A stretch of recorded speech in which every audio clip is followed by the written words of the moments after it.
So we are looking today for a great lecture by Dr. Prasad. I would have troubles pronouncing your surname, sorry. That's very normal. I will pronounce it. It's called Jayathurathnage. So it's a very long. Jayathurathnage. Okay, so by Dr. Prasad Jayathurathnage about wireless power transfer, and I'm really hoping to learn about that because I'm not really a specialist in that, but as far as I understand, the lecture should be understandable to both students and everyone who is already familiar with WPT topic. So welcome, Prasad. We don't see your slides yet. Can you share your screen? Yeah, let me try sharing my screen. Okay, great. So it's very nice to present this work. So I'm Prasad Jayathurathnage from Aalto University. I'm a postdoc working in Aalto University. So in this talk, I'm trying to give a brief introduction to wireless power transfer, mostly focusing on like fundamentals and basics, and then maybe we'll discuss a little bit about state of the art, and then finally about the latest of challenges. So this is the plan for the today's talk. So first we'll talk about background and fundamentals, and then briefly discuss like how do we model wireless power transfer systems, and then move to optimization and then challenges we have, and then highlight a couple of recent scientific advances, and then we'll discuss about like future, what's going to be. So first of all, if we start with brief history, this wireless power transfer, you may have noticed it has become like a popular topic now, but it has been investigated, like it has been first proposed by Tesla in uh, late 80s. So then Tesla first patent in 1897, and then he started building his Tesla tower, but eventually the experiment was not so successful. But this inductive coupled coils has been used even as early as in 1960s to transfer energy via the chest to inside the body. I mean, not the experiment, but concept level discussions were there. And in 90s, there were a lot of works going on in University of Auckland, developing this inductive power transfer systems, and as well as in University of Hong Kong. And 2007, MIT did some experiments to transfer power wirelessly in a very long distance. And then after that, there were many more developments. So you can see here. So here I show like number of publications, number of results in this search query, wireless power or inductive power in Google Scholar. You can easily see before 2007, there were few papers each year, but afterwards there's a like huge number of papers, and it's keep increasing. In 2019, it's almost more than 16,000 papers, which has these two terms in the Google Scholar. So, I mean, all these papers may not exactly on the topic, but this shows the trend in the research community. But not only in the research, but also in the industry. So then, like for example, this figure shows US wireless charging market. So it's also growing really rapidly and with very higher growth. So then both industry and academia, this has become a very interesting topic. Why? So this is useful as well as very challenging. So if I talk about like what are these wireless charging methods, and in this talk, I'm mostly focusing on electromagnetics means. So like, for example, at the beginning, we can separate this method to non-radiative ways and radiative ways. So radiative as in like we radiate the power to far field where the transmission distance is longer, and then we catch the or receive the power for a receiver which is far away. So we have this microwave or radio frequency transmission or laser technologies. On the other hand, in non-radiative, which use this near field coupling, so there are like non-resonant inductive and capacitive coupling methods which can support short distance, like maybe a few millimeters as such. But when we have this resonant inductive and capacitive coupling technique, we can go for medium distances, maybe up to meters distance, maybe 1 meter or even more. So in this talk, I'll be mostly focusing on this resonant inductive coupling method, but principles and the discussion would still be active, would still be applicable to all these non-radiative methods. And if we think from the application point of view, like there are a wide range of wireless power transfer applications. For example, starting from very small power integrated circuits. So people have been proposing wireless power inside the IC chip itself, inside the integrated circuit. So the power transfer, instead of using wires, the people are discussing about using wireless power. So power level can be really small, like in microwatt range, and then in medical implant application, where this is really beneficial for using wireless power transfer techniques. So power levels from milliwatt range to up to maybe 30 watt. For example, this heart pump is a niche application where the wireless power can be benefited. So in the classical, this implant heart pumps, there's a wire coming out from human body and connected it into the battery. So in this classical way, like patients like complications come not from the heart failures as such, but due to the infection at this exit site. So this could be replaced by wireless energy transmission or wireless power transfer methods. So on the other hand, we all know there are a lot of consumer electronics applications where the power level is up to 100 watt, and even electric vehicle applications. For example, charging electric vehicles when it is stationary or even when on the move. So when the electric vehicle is on their way, it can be charged wirelessly. So the power level can be in kilowatt, and even, for example, if it is a train as such, so in even megawatt power level.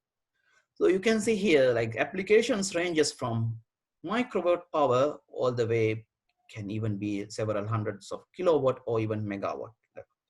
So in terms of power level, it's quite diverse. And then the technologies benefited for different power levels will be very different. And also in terms of frequency. So when the power level is very small, frequency can go up to gigahertz range. And for very high frequencies, the very high power levels, the frequencies are limited to kilohertz. So during the project, let us discuss like what are the reasons for this like low frequency in current applications. And this is just to give like brief understanding of applications. And then what is the underlying physics behind it? So you all know when there is a current carrying conductor, and suppose this current is AC current, so it's time varying current. And then it will create a magnetic field, which will again be time varying. So we know from the Ampere's law, when we have a time varying current, we have a time varying magnetic field. And then we also know in Faraday's law, when we bring another coil couples to this time varying magnetic field, it will induce an EMF. So this induced EMF or electromotive force can be used as energy for powering up some useful load. So this is the basic principle of wireless power transfer. So we create time varying magnetic field and then couples it with another coil and pick the energy up and use it. So then we don't need to have any physical connection between the actual power source and the power load. And this is more detailed description of a classic or typical wireless power transfer system. So first, what we need is to create time varying magnetic field. For that, we will have wireless power transmitting coils. For these transmitting coils, we should key in high frequency or AC microwave current to it. For that, we have to convert this utility power, make a DC battery or 50 Hertz or our utility power, to high frequency, let's be like megahertz or kilohertz current. For that, we have to have a power conversion stage. Here, what we do is this utility power DC or low frequency AC is converted to high frequency AC. And then we will have a compensation circuit to compensate the inductance of this transmitting coil, which we will discuss a little bit details later. And then we will have a receiver coil, which will pick up this magnetic field, and then again compensation circuit and another power conversion stage to transfer this high frequency current or the energy power either to DC or useful utility form. So we can, we can discuss a little bit in deep detail about the wireless power transfer coils. Here I show, for example, the coil can be this kind of spiral shape. Now, if the length of this spiral coil is much smaller than the wavelength of the working frequency, so at a given moment, we can consider the current through this wire anywhere in this coil to be equal, or we can assume a uniform current distribution. But in order for this to be assumed, or if this assumption to be true, the length of this coil should be much smaller than the wavelength at working frequency. So this is important thing. Like, for example, if you consider 1 megahertz, wavelength would be 300 meters. So then, like, all the coil sizes that we are concerning about is much less than the wavelength. But for example, if we talk about 10 megahertz, where the wavelength is roughly about 30 meters, and suppose we have a maybe 20 centimeters coil with 20 turns.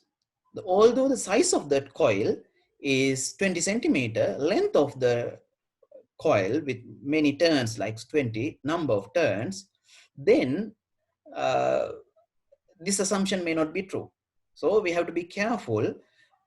If the length of the coil is much smaller than lambda, then we can assume this coil to be with lumped elements, with inductor, resistor, and capacitor. But keep in mind that we have to be careful if this condition is true or not in our real application. So now, if you go to this equivalent model of the coil, it will have a inductance, which is due to the turns and the coil. And it will also have some effective series resistance because of the losses in this coil. This effective series resistance will include ohmic resistances due to this ohmic losses inside the coil, which is again dominated by this skin and proximity effect losses, which you can identify and discuss maybe later in detail. And then radiation resistance, which is the resistance occurs due to the radiation of this coil. And again, okay, so this radiation resistance is dominating, especially in this magnetic coils, only at very high frequency. So at very low frequencies, such as in megahertz or kilohertz frequencies, the dominating part would be the ohmic resistance. But when we go high in frequency, maybe 100 megahertz as such, then the coil will start radiating, and then the radiation resistance will come to play. And then we also have equivalent parallel capacitance due to this capacitance between these gaps in the turns. So typically the equivalent capacitance level in practical wireless power coils are much smaller. So then this creates very large reactance at low working frequencies.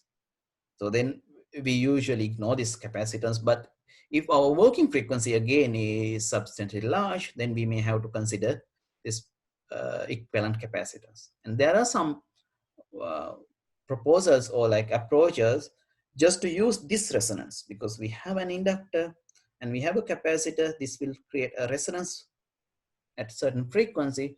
So one could use that frequency also as the working frequency of our wireless power coils. So we will discuss these things also during the project.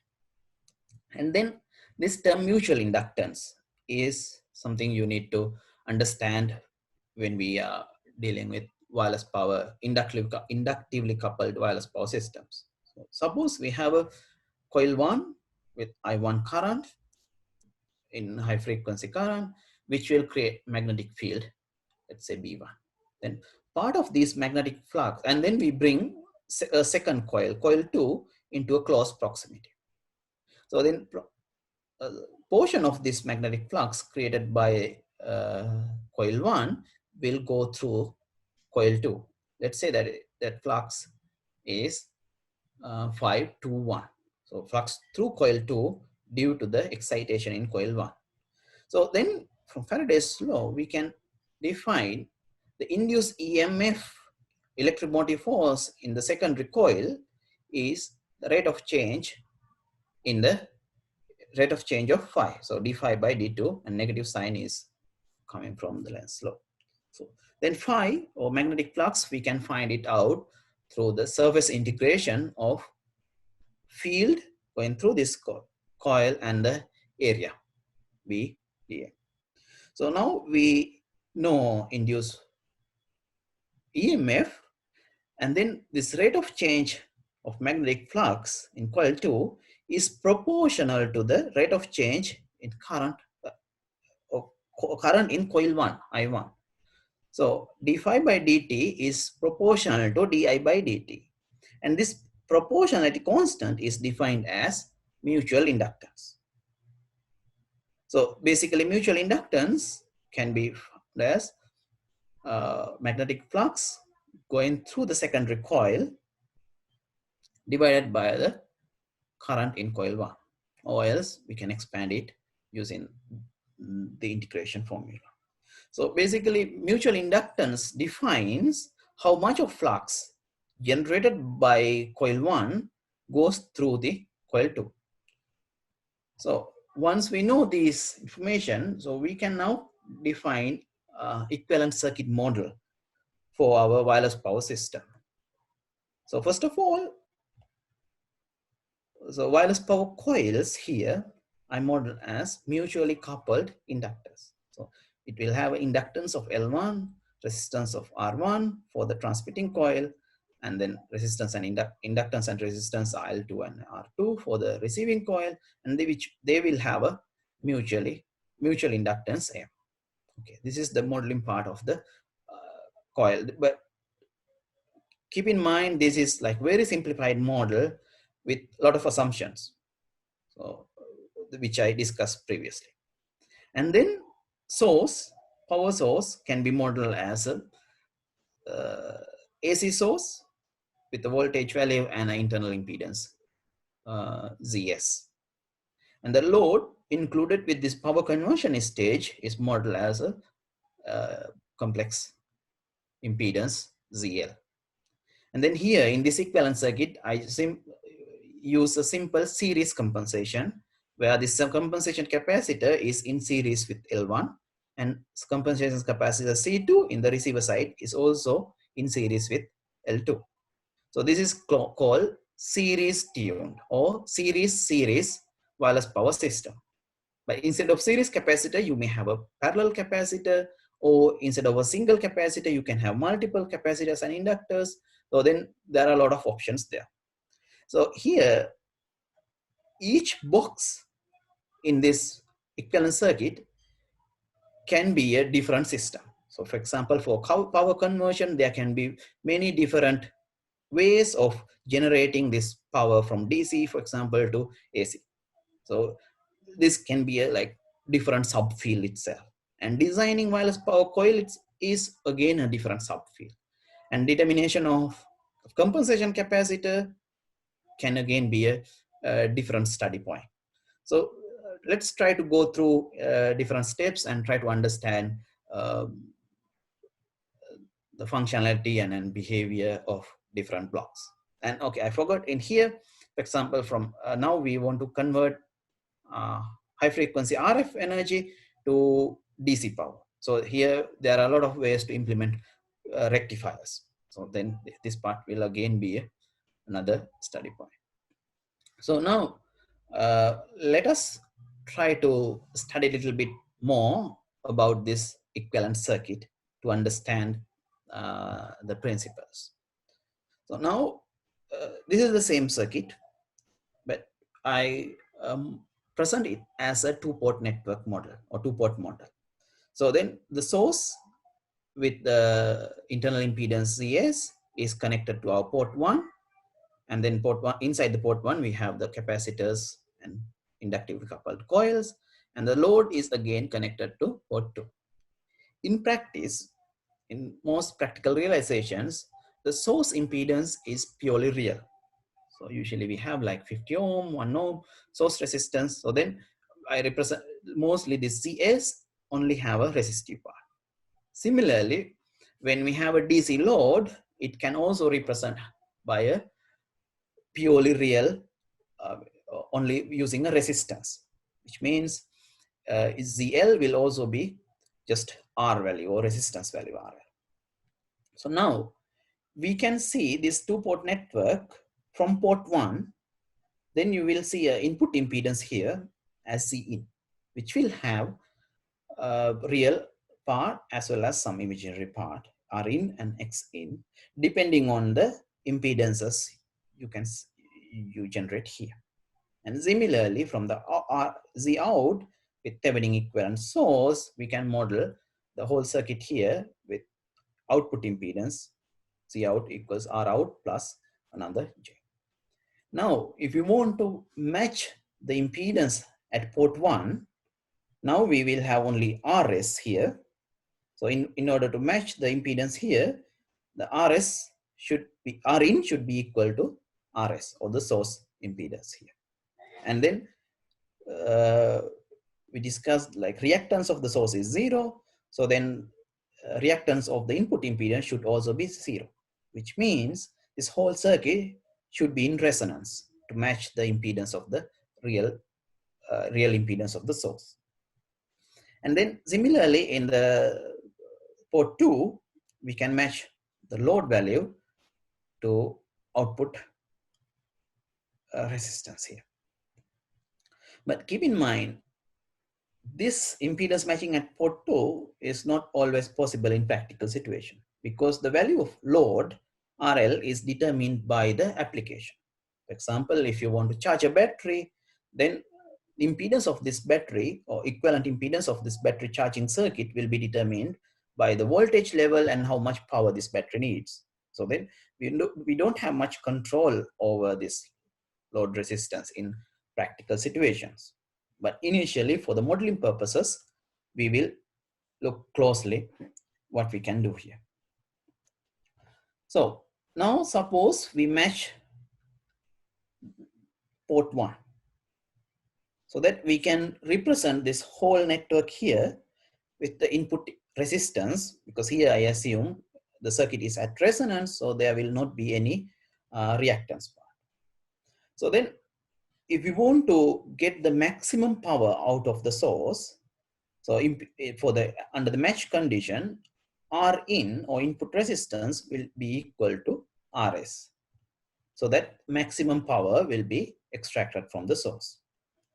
And then we define the term transferred power as actual power we have at the load divided by the maximum possible power from the source, which will be Vs squared divided by 4Rs, because if this is Rs, then we will have 2 Rs in series with the source, so the power would be V squared over 4Rs. So, but now let's again think about this impedance match condition, but from a different perspective. So now let's assume still our Rin equal to Rs. Then current through this source will go through this internal impedance Rs, and which will also go through this input impedance, which will represent our whole wireless power network. So then the losses within this source will also be equal to the power delivered to the whole network here. So then what about the energy efficiency? So the maximum power we can get will again be less than the power we deliver into this network, because there will be small losses here, losses there. So the power received by the load will be less than the power delivered to the wireless power network itself. But we already dissipate same amount of power within the source itself. So in this impedance match situation, where we are after maximum power transfer, maximum transferred power, we may lose half like 50% of energy inside the source. So that may not be useful. So if our maximum allowed efficiency will be less than 50%. But what is the most use or practical situation? In practical situation, we want to reduce the losses inside the source. So that most practical sources are designed to be with very small losses. So that we usually assume source resistance to be very small and equal to 0. In such situations, this discussion about impedance matching may not be very practical, because then you still want to take as much power as source can provide, then your efficiency will drop. Instead, what we can do is, if we want to improve the efficiency, we can keep the source resistance as small as possible and design our wireless power network to get required amount of power, not the maximum possible power. So then we discuss about energy efficiency.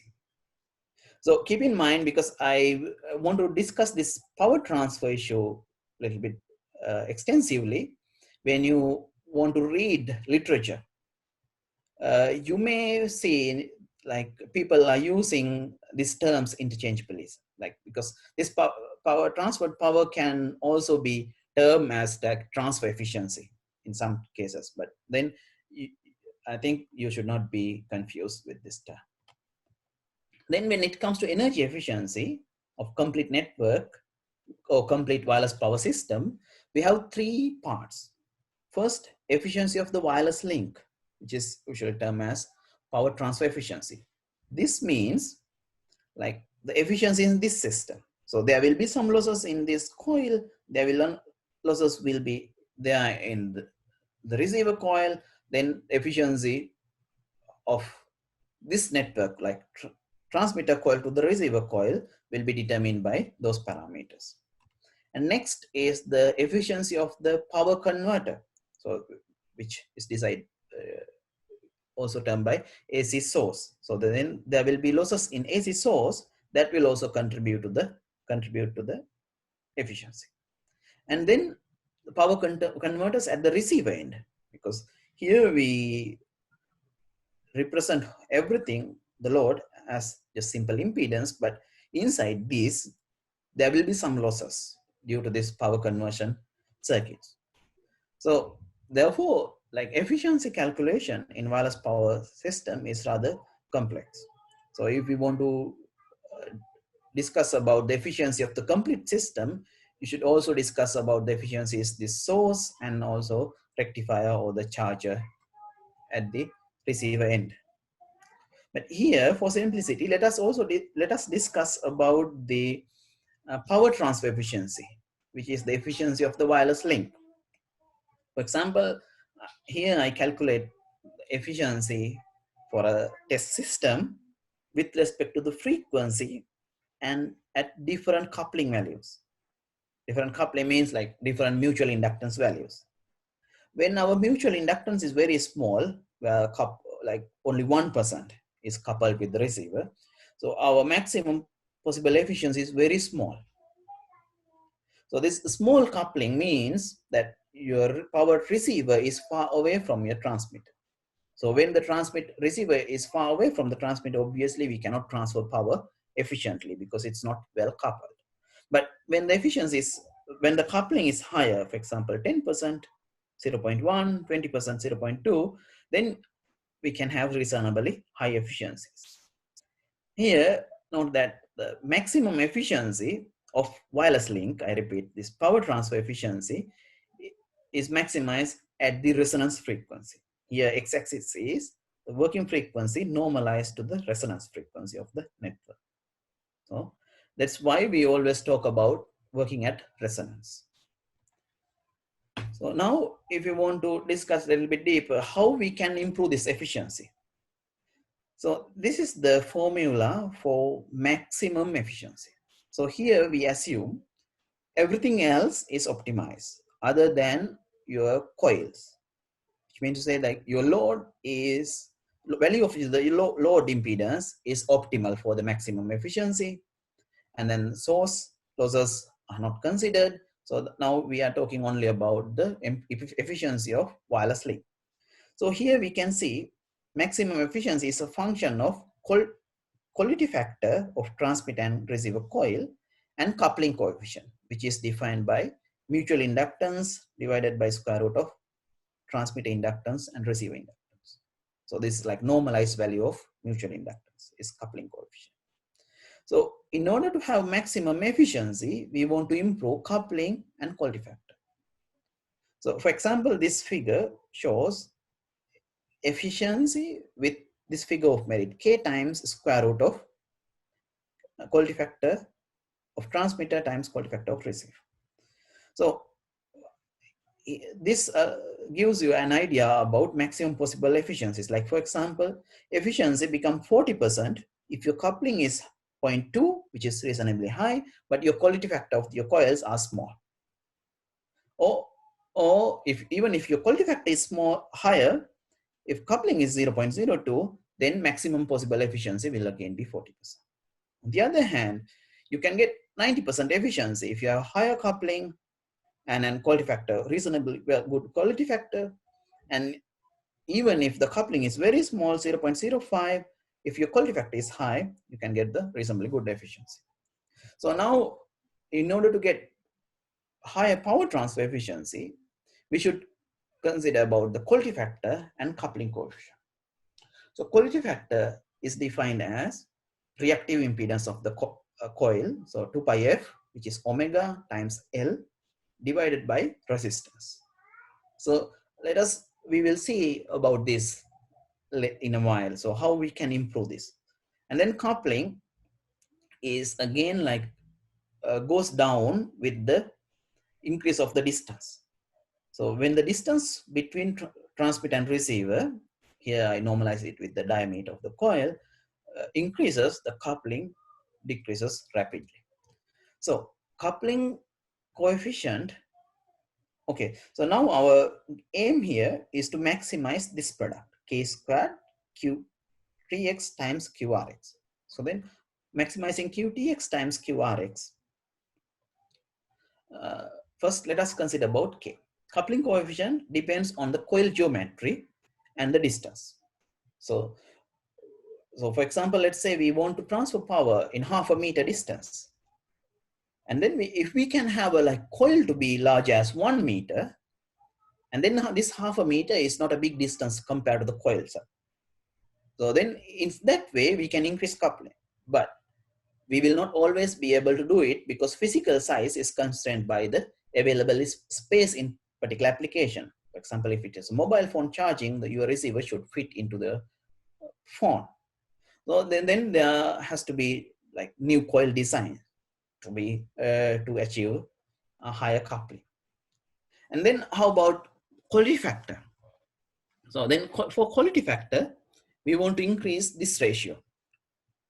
So 2 pi f or omega L divided by effective series resistance. So here I display a maximum possible quality factor, or the quality factor of just 3-turn coil. So you can see when we increase the frequency, the quality factor is increasing. This is because the denominator of this expression, we have a omega. So then when we increase omega, our quality factor is increasing. But keep in mind, when we increase the frequency, your resistance will also, it's increasing, because resistance of the coil will have two parts, ohmic resistance and radiation resistance. And then ohmic resistance will be mostly be determined by skin losses and proximity losses. These two components are also a function of frequency. This will also increase with the frequency. And then when we go to extremely high frequency, radiation resistance will come to picture. So when we go higher frequency, there will be a like cutoff point. After a certain frequency, the quality factor will drop. But here we already have like 10 megahertz.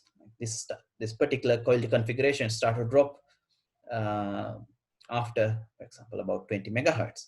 So then in this region, if we want to increase the quality factor, we have to increase the working frequency of our wireless power system. So now,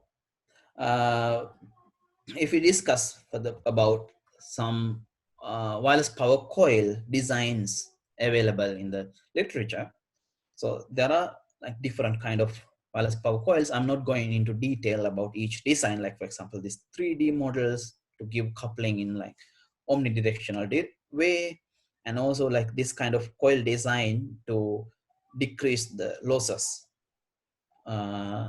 AC losses, especially proximity losses. So these kind of different coil designs are there with our previous aim. So increasing coupling and increasing quality factor.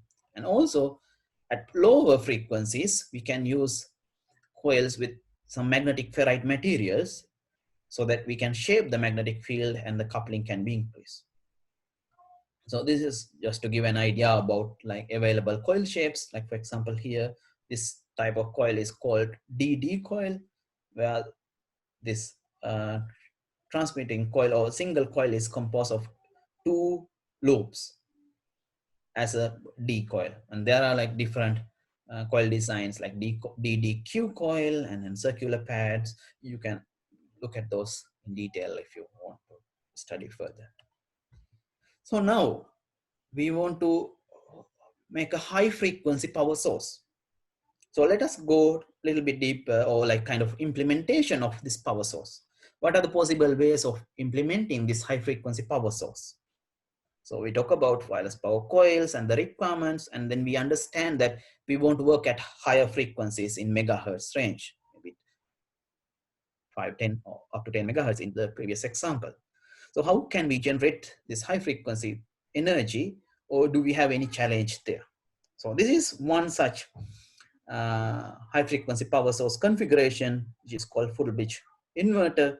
So here we have like 4 switches in kind of H. This can be MOSFET or HiFET. So we will switch on and off these switches to generate high frequency. So first, let us consider we switch on this terminal, this switch and this switch. I believe you can see my mouse pointer. Please tell if you cannot. So we will be turning on these 2 switches. So what will happen? We have a DC power. So here the positive will be connected to this terminal and negative will be connected to this terminal. And next instant, we will turn on alternative switches. So now our positive will be here in the bottom and the negative will be connected to the top. In this way, we can create square pulses at this input terminal. So at this output terminal. So when we connect this output terminal to the wireless power system, because now this wireless power system is resonance at this working frequency, your current through this source will be mostly sinusoidal. So then the power coming out from this full bridge inverter will be AC or sinusoid, mostly time harmonic power. So this is one such configuration of power source. There can be different power sources. Like for example, this is called class E inverter, where instead of having 4 switches, you have only single switch and you keep turning on and off this one so that you will create high frequency current in this transmitting coil. So I'm not going to go in deep detail, but the purpose of this one, putting this class E inverter here, is look at here, there will be only one switching element, whereas there are 4 switching elements here. So usually this class E type of power converters are good for very high frequency operation. Why? We will discuss it in a while. So now we have a square pulse generator using, let's assume it's using a MOSFET. So which will have a drain, source, and gate. When we supply a power to gate terminal with reference to source, when this voltage here, gate, is higher than threshold voltage, this MOSFET will be turned on. When it is lower than threshold voltage, this will be turned off, so that we can use this as a perfect switch. But in reality here, I added a very sharp vertical line. But what will happen actually here? So now let's assume now we are turning on this MOSFET. When we turn on this MOSFET, before we turn it on, it will be turned off. There will be a voltage, because when this is open circuit, there will be a voltage from drain to source. So we will have a positive voltage at drain to source. And once we supply this gate pulse, it will take some time, because there won't be any perfect switches. It will take some time to charge up these gate capacitors and fully turn on this circuit. So during this period, it's not fully turned on, but it's in the process. But current through this MOSFET will start to grow. So now we will have a current through the drain, and we will also have a voltage across here. Now, if you want to calculate power, energy taken by this switch, you have to integrate or multiply voltage times current. So we can see there will be a power loss during this small switching moment. So similarly, there will be another loss in this moment, and all these transients, there will be this kind of power switching losses. So these switching losses become very crucial in high frequency. Because suppose now if we have like one period for a given time, there will be like, let's say, only 2 switching instances. But if we increase frequency double, then switching instances will also be doubled for a given period of time. So when you want to go high frequency to achieve maximum possible coupling, it's not easy, because losses in our power source will increase. So the benefit we get from the higher Q may not even be useful, because our losses in the power source can be significant. Especially like this kind of topologies, like single switch converters, are important for such kind of application, because if you want to go with full bridge inverter, then we will have like 4 switches. But here you will have only single switch. So the switching losses, if you think from the abstract perspective, will be much smaller here. So that's why we not only this, we have a lot of different configurations considering all these different aspects. And now, if you want to, you may have seen, if you want to study this topic more, like this zero voltage switching and zero current switching are the 2 concepts we use to avoid this kind of switching losses. What we do here is like we switch our switch on only when the voltage across drain to source is 0. So here we turn on this one at this moment where the voltage is already 0. Then there won't be any switching losses. And similarly, we can turn it on switch it at 0 currents. So when we do the switching operation only after the current is 0. So this is called zero current switching. So we have to use this kind of techniques to improve the efficiency of power sources. So, and then let's have a brief look also at the compensation circuit. We talk about coils, we talk about the source, and then how about the compensation? So now I initially used this simple series type of compensation, but let us assume now series, SS means series from the primary, series from the receiver side. What happens when we don't have the receiver? We have a power source, which will be one of those that we discussed previously. And then we have a transmitter coil, and then we deliberately make our resistance very small to improve the quality factor. What will happen? Our source, because C1 and L1 are at resonance, so the impedance will be almost zero. So our source is almost short-circuited. So then this kind of series wireless power system should never be turned on without the receiver. So, and similarly, like different characteristics will be different. So because of these reasons, people have come up with higher order compensation networks to achieve like different transfer characteristics. So like this short circuiting is just one such kind of thing to be considered. So for example, here, like there are a lot of different compensation circuits and then their related characteristics.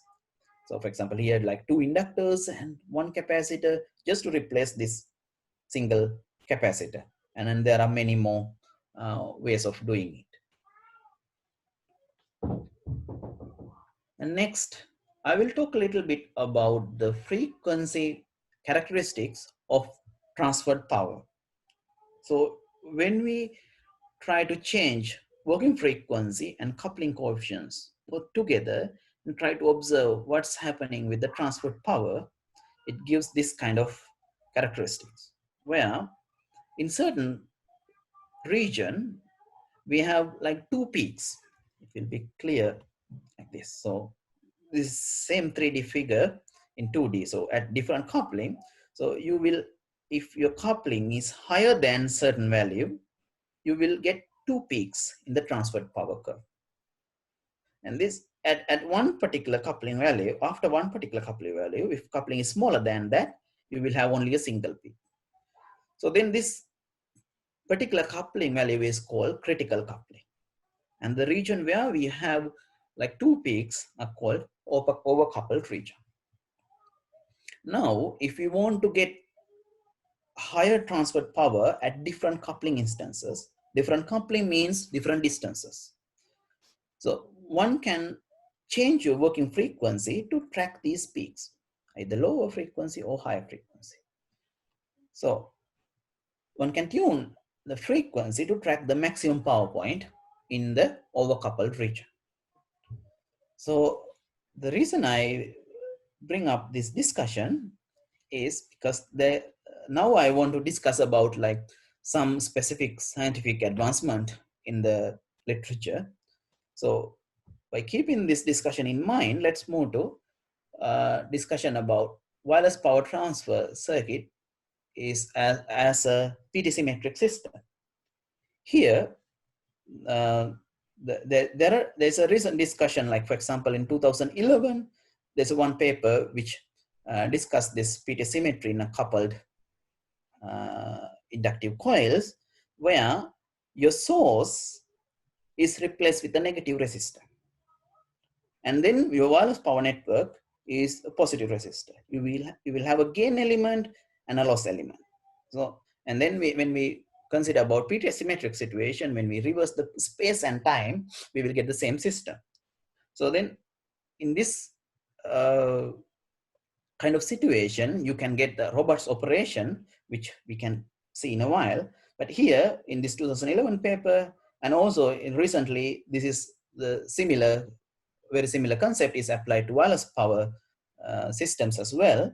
So then this negative resistor is realized using impedance inverter here, like amplifier with the impedance inverter.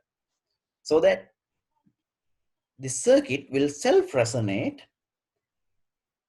at its self-resonant frequency at these instances. So that when we have a different coupling, your working frequency will be automatically tuned to those peaks. However, this realization of negative impedance using an impedance inverter is not efficient way. So here you can see you have a resistor to invert it as negative resistor. So then the losses within this resistor will limit our efficiency again to 50%. So this negative resistor implementation would not be a useful way. So instead, we can see like you self-oscillating circuit, which has been like discussing in wireless power community to track this resonance frequency. What you do is you have along with the transmitter coil, you have another sensing coil and sense its current and find out frequency to drive your power converter or inverter at different frequencies. And then we can have like self-oscillating wireless power system. And this self-oscillating circuit can also be viewed as a negative resistor, such that this variable frequency wireless power system can be seen as a PT-symmetric system as well. Here we assume in order to be these systems to be exactly PT-symmetric, losses in the coil should be very small compared to its impedance, or in other way, like quality factor of your coil should be very high. In that way, we can assume this wireless power system to be, we can represent wireless power system as PT-symmetric system. And a similar realization can be seen in a very recent paper in Nature Electronics, where you have a class E inverter here, and then you will take a feedback from this feedback inductor and tune its working frequency and the switching instance of this gate such that it always tracks the self-resonant frequency. So here we also discuss another concept of on-site wireless power generation. So before I move to, I want to highlight one more point. In this kind of self-resonant circuit, suppose you don't have a receiver. So for example, here you don't have a receiver, but your feedback here, this LFB will still be connected, coupled with your transmitter coil. This is the transmitter coil, and it will start keep oscillating, which will dissipate a lot of power. If you don't have a receiver, then the self-oscillating circuit will still oscillate, so with a lot of power. So as a solution for that, in our team, we propose this concept of on-site wireless power generation. Here, instead of having a separate oscillator for transmitter and separate receiver, what we put here is our receiver is part of a unified oscillator. So whole wireless power system, we have an amplifier and some compensation and transmitting coil, which is uncoupled with feedback coil. And then if you don't have your receiver, what you have is amplifier connected to a coil, and amplifier input is connected to another coil. There won't be any feedback loop. But whenever we bring the receiver, which is coupled with both feedback and transmitting coil, this will create a self-oscillating circuit. Feedback is through the wireless receiver. In this way, wireless power link is part of the feedback, and then this circuit will automatically tune to the resonance independent of the coupling point, so that this maximum power transfer frequency can be automatically achieved and no oscillations without the receiver. So there won't be any losses when we don't have the receiver. So this is one such realization using capacitive coupling. So here basically these capacitive pairs are part of a feedback circuit. So there won't be any oscillations with the without the receiver, and very few components and a simple topology. You can have a look at the discussion here. And also here I show results of such inductively coupled system. So let us play the video. So you can see when coil is coupled, then you have almost similar brightness at different distances. Okay, it goes away when coupling is 0, but then when we change the distance, we have the same brightness. So this is a simple demo of this on-site wireless power systems. And next, I will briefly discuss about self-tuning of the multi-coil wireless power systems. Let me have a look at the time. Okay, I'm almost finishing with 1 hour.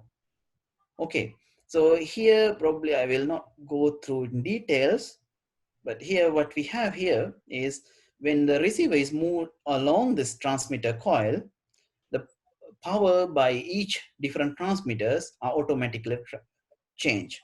So when the receiver is aligned to the transmitter coil 1, power is transferred from transmitter 1. When it's in 2, then power will be from transmitter 2, this kind of configuration. And then this is omnidirectional wireless power experiments that we recently did. So then our coils are in 3D shape, and you can move your receiver anywhere around this omnidirectional wireless power with almost constant efficiency. So, okay, now maybe I will briefly discuss about wireless power research directions, which I already discussed actually, like coil designs, and then use of multiple coils, and also use of metamaterials is another topic. And then different impedance matching and compensation circuits. And then when it comes to power electronics, like power converters and high frequency switching are different research directions. So that's why I had this figure here. Like wireless power research is combination of 3 branches: physics, microwave engineering, as well as power electronics. So for the future, there will be a lot of applications as we initially saw, but consumer electronics market seems to be dominating wireless power applications, and medical implant applications also very crucial. And the technology directions are like using electromagnetic field focusing techniques. People are working on that, and also new materials, new magnetic materials, and also dielectric materials, metamaterials, and also the use of superconducting wireless power materials are uh, becoming more significant. And then also another point I want to highlight here at last is now the effect to the human body is another big research area, which may not be quite familiar for us microwave and electrical engineers, but that's also something to be looked at. So I took longer than expected time, but now it's time for the discussion. Okay, thank you, Prasad. That was a very interesting talk. I learned a lot from this. I do we have questions from the audience? Mingzhao? Yeah, thank you, Prasad, very much. I'm very impressed about your talk. Brilliant. So I have a simple question regarding the real product. As we know, most of the product, they are based on chip standard, where the system works at the low frequency, around 200 kilohertz. Yeah. So is this circuit also tuned to the resonance? Yes, indeed. Like, it may not be exactly at resonance, because in Qi standard, okay, when it comes to this commercial product, it's like different story, because when this commercial like standardization is established, then a lot of companies are doing that, then this frequency is kind of restricted to that range. And resonance, yes, most of the designs, they use this compensation capacitors in a different ways to make it resonance. Because if you go to this kind of realization of the source, so ideally you should see a resistive impedance here, but for this concept of zero voltage switching and zero current switching, it is preferable to have a slight inductive load. So usually people are working at like slightly different frequency than resonance, but not completely different. Like for example, if the system is resonating at let's say 140 kilohertz, your switching frequency can be like 139 or something like that. Okay, then in principle, if we coupled the receiver, so for example, our receiver at the cell phones, we put the cell phone very close to the transmitter. So in principle, this is a tight coupling region. Yes. And we will definitely have the frequency splitting. Yeah. So how do they cope with that? Well, I'm not exactly sure like how different companies, okay, let me go to But in general, there will be some frequency tracing techniques. Yes, yes, I understand. I mean, typically what happens is there will be a communication between transmit and receiver. So, yeah. So then depending on the like power level from the receiver and the frequency, then there will be a controller in the transmitter side, which will track the frequency. Yeah, from this figure, you see the coupling influence the frequency very significantly, especially at the tight coupling. For example, if we put the receiver very tightly, let's say 1 millimeter, so the coupling may be as high as 0.5, then the frequency splitting will be as much as more than 50% with respect to the central frequency. So that's a bit challenging for the electronic, for the tuning system. So that's something like design problem. Like, for example, I've been going through one patent from a company, and I noticed like they deliberately tune transmit and receiver to different frequencies. Like, for example, transmitted tuned to 80 kilohertz. I don't exactly remember the numbers, and receiver is tuned to, let's say, 90 kilohertz. Like different resonance frequencies, and then like the resonance frequency, the overall system will be very different, right? Then these frequencies, that's actually like particular design problem. So that like depending on the particular coil inductances and all, one can design like your transmit and receiver circuit so that this range is not that much, but it's within the required range in the particular standard as such. But then obviously it may not be optimal efficiency, for example. That's suboptimal efficiency, but easier from the practical and control point of view. Okay, thank you very much. I actually had a similar question regarding this slide too. With this frequency shift that you experience, can you somehow use broadband antennas to not to make a frequency compensating device, but say have a broadband system that would be efficient on all frequencies? You mean like instead of having a single frequency source, your source will itself like give multiple frequencies? Is maybe even in this way?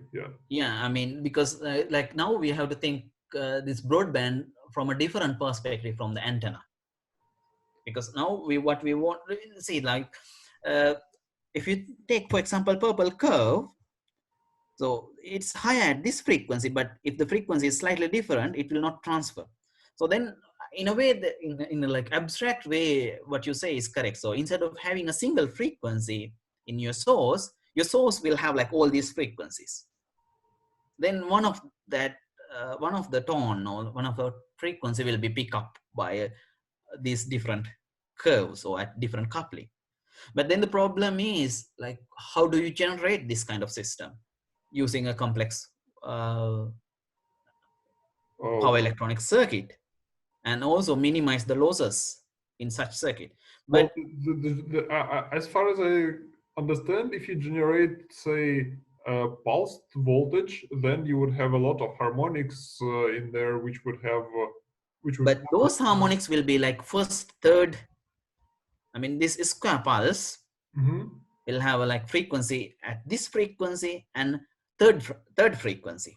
So if switching frequency is, let's say, 1 megahertz, then the harmonics will be in like 3 megahertz and all.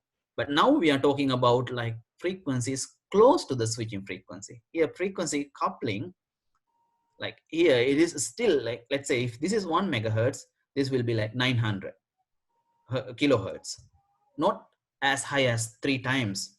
But I think you have a very valid point, because I have recently seen this kind of multi-tone sources. Instead of having a single frequency, they deliberately introduce multiple tones, but not as broadband as such, but that, like, for example, 3 or 4, like 3 different frequencies in the same power source.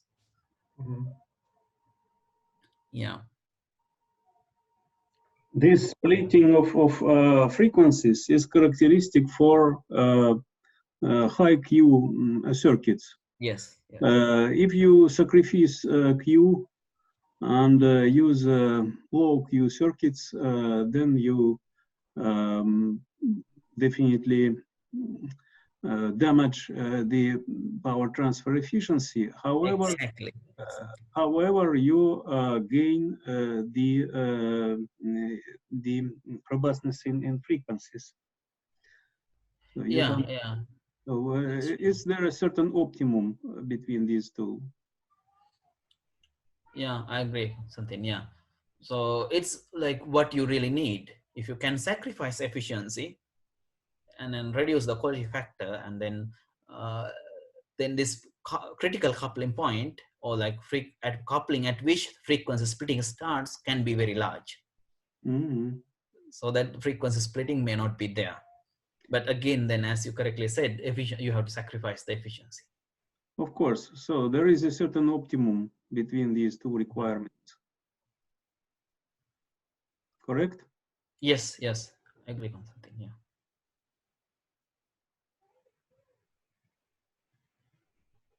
Thank you, Konstantin. Do we have more questions?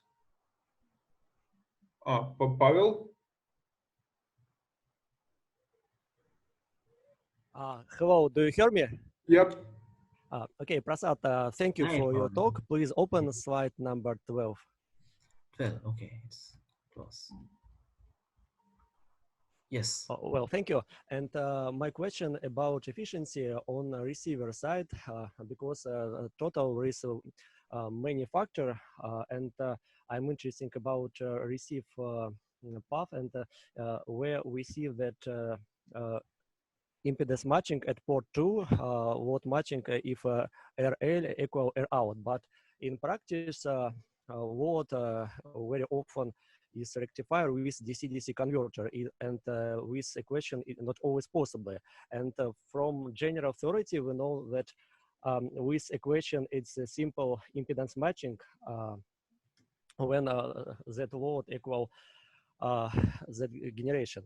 And next slide, you show a method for optimal matching on a transmit side, but I did not see at the receiver side. And we know that if we use some matching circuit in this element, will some losses, and not always impedance matching will mean that it's efficiency. And what you recommend? What method, what modeling, what program, what you say? Yeah, I mean, okay, so I agree very much with you, like, because, okay, here I didn't talk much about this load side because, okay, with the time limitation, but okay, so inside this ZL, we have a lot of things. We have rectifier and then maybe DC-DC converter, and then all these things will determine this RL. So then ideally, yes, if we have RL equals R out or the like Z out, then we will get maximum power out of it. But if you want to use impedance matching circuit, so with some like reactive elements, for example, LC circuit, but then it can match only at a particular load resistance. In real application, your load will be varying. So then, I mean, I've seen like different proposals. For example, there are this resistor compression networks, which you have to like design very carefully with some inductors and capacitors, and such a way that like what you can do is when your actual load changes, let's say from like 10 to 100 ohm, you can use a resistor compression network. Maybe if you are interested, you can search resistor compression network and wireless power transfer. So when we use that, these large changes in actual load will be reflected as a small changes to the wireless power circuit. For example, when you change load from 10 to 100 in actual situation, it will be seen as like maybe from 10 to 15 in wireless power for the wireless power system. So if the matched one is 10, for example, then those changes will not affect that much to the power transfer. And another solution is you change your effective impedance use in those power electronic circuits like rectifier and DC-DC converter itself. Because when we use DC-DC converter, the target is to get whatever the voltage you need. For example, if the battery charger need 12 volt, so regardless of the voltage you have here in the port 2, you should convert it into 12 volt. But then I've seen like some research papers which take this impedance conversion is also as an objective function of this DC-DC converter, so that when you do the switching of DC-DC converter, you also try to achieve the impedance matched to the optimal one in the load. So these kind of different approaches are there, but it's so hard to say what is the best. Like you have to find it out depending on the application actually. And in reality, you have to sacrifice somewhat because you won't be able to work at optimal load always, definitely. Thank you. I understand. And what you say about what method you like more? Do you like use some program modeling or analytical estimation? What you like more? That's, I think, I mean, I don't have any like preference as such, but what I say here is like those active control methods would be better compared to having a fixed impedance matching network. So, because if you use a fixed impedance matching network, that will only match a single impedance. Yeah, but like different active control methods, you have to really like look at your application and decide it. I think in my view, like the complexity and the real voltage conversions, is it really possible? And when it comes to real product, like cost and all these things, probably just sacrificing the efficiency may be fine instead of trying to get like 95%. Instead, with some additional cost, maybe in real situation, having 90-85% efficiency with lower cost may be better. So it's really subjective to the like context, I think. Okay, thank you. Okay, I think we had a question from Dmitry also. Yeah, thank you. Thank you, Prasad. In your presentation, you proposed to use a scheme with a feedback with 3 loops, right? And how can you decouple your transmitting loop and feedback loop?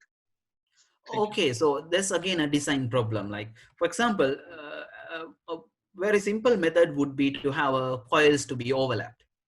So when we can have like particular distance, if these coils are like just circular ones, I mean, here is just an illustration, but if they're really circular spiral coils, when you overlap them, there will be like particular overlap distance where coupling between these two are negligible. I mean, we use similar concept even here. So here we have like overlap coils in transmitters, and then here we have like kind of repeater arrays, so that coupling is small. But definitely we can use like different ways. Like for example, here, I'm not sure how practical would that be, but like these different coils in red one, green and yellow ones are orthogonal to each other so that they will not be coupled. And then there can also be another realization with this DD coil configuration. If I can, I'm not sure if I can try to explain this. Yeah. So here, like now this loop will have this current and this loop will have this current, these two are in series. So if we have another coil with one square here and one square here in the vertical direction, these two will also be decoupled because flux in this coil will be horizontal and flux in that coil can be vertical. So, I mean, these are like some simple ways, but you can invent more ways of doing such kind of decoupling. Thank you. Okay, thank you, Prasad. I don't see any questions anymore. So thank you again for an interesting talk. That was very nice. And okay, thank you very much.